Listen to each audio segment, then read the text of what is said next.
8ാം class അടിസ്ഥാന പാഠാവലി രണ്ടാമത്തെ യൂണിറ്റിലെ രണ്ടാമത്തെ കവിതയായ ഒപ്പം ഇടിക്കുന്നത് എന്ന കാവ്യഭാഗത്തിന്റെ ആശയങ്ങൾ മനസ്സിലാക്കാം. ഇത് അയ്യപ്പ പണിക്കർ എഴുതിയ പകലുകൾ രാത്രികൾ എന്ന കൃതിയിൽ നിന്നും എടുത്തതാണ്. നമ്മുടെ എല്ലാം ഒപ്പം പിടിക്കുന്നത് എന്താണ്?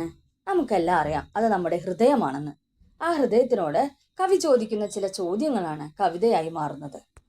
അനാരോഗ്യകരമായ ജീവിത രീതിയിലൂടെയും ഭക്ഷണശീലങ്ങളിലൂടെയും ജീവിച്ച കവിയുടെ ഹൃദയം താളം തെറ്റി തുടങ്ങുന്നതിന്റെ ലക്ഷണങ്ങൾ കാണിച്ചു തുടങ്ങുകയാണ്. അതിന്റെ കാരണം ആരായുന്നതിന് കവിയും ഹൃദയവും തമ്മിലുള്ള സംഭാഷണ രൂപത്തിൽ കവി ഈ കവിതയെ കാണുകയാണ്. കവി ഹൃദയത്തിനോട് ചോദിക്കുന്നത് നോക്കൂ. മടിച്ചു നിൽക്കുകയോ ഹൃദയമേ, നിന്റെ മിടിപ്പ് കൊണ്ടു നീ മടുത്തു പോകുകയോ? പറയൂ, നീ നിന്റെ പഴയ മാതിരി തുടിപ്പും തുഷ്ടിയും മറന്നു പോകുകയോ? തൻ്റെ ശരീരത്തിലിരുന്ന് മിടിച്ചു നീ ഇപ്പോൾ മിടിക്കാൻ മടിച്ചു നിൽക്കുകയാണോ എന്നാണ് കവി ഹൃദയത്തോട് ചോദിക്കുന്നത്. പറയുവാൻ അല്പം മടിയുണ്ടെങ്കിലും പറയേണ്ട കാലം അടുത്തുപോയി സർ. വളരെ നാളായി മിടിക്കുന്നു ഞാൻ പഴയ കൂട്ടിലെ ഇണക്കിളിപ്പോലെ. പറയുവാൻ മടിയുണ്ടെങ്കിലും ഇപ്പോൾ പറയേണ്ട കാലമായിരിക്കുന്നു എന്ന് തുടങ്ങിയാണ് ഹൃദയം കാര്യങ്ങൾ വിശദീകരിച്ചു തുടങ്ങുന്നത്.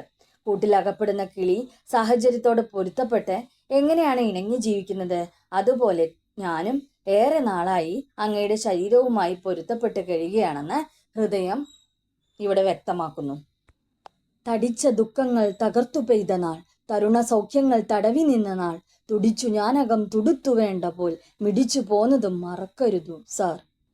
അങ്ങേക്ക് ഒരുപാട് ദുഃഖങ്ങൾ അനുഭവിക്കേണ്ടി വന്ന സമയത്തും യൗവനകാലത്തെ സന്തോഷങ്ങളിലും വളരെ ആരോഗ്യത്തോടെ ഞാൻ മിടിച്ചു കൊണ്ടിരുന്നത് അങ്ങ് മറക്കരുതെന്ന് ഹൃദയം കവിയോട് പറയുകയാണ്. കഴിവുപോലെ ഞാൻ തുടരുമെങ്കിലും വഴിയിൽ എപ്പോഴെന്നറിയുകയില്ല സർ. ശരി ഹൃദയമേ, നിനക്കു നന്ദി, മുന്നറിവ് തന്നതിൽ കൃതജ്ഞനാണു ഞാൻ. ഇനിയും എൻ്റെ കഴിവ് പോലെ ഞാൻ മിടിച്ചു നിൽക്കും. പക്ഷെ വഴിയിൽ എപ്പോൾ എൻ്റെ മിടിപ്പ് നിൽക്കുമെന്നറിയില്ല എന്ന് ഹൃദയം കവിയോട് പറയുകയാണ്. തനിക്ക് മുന്നറിയിപ്പ് തന്നതിൽ നന്ദിയുള്ളവനാണ് താനെന്ന് കവി തിരിച്ച് ഹൃദയത്തോട് പറയുന്നു.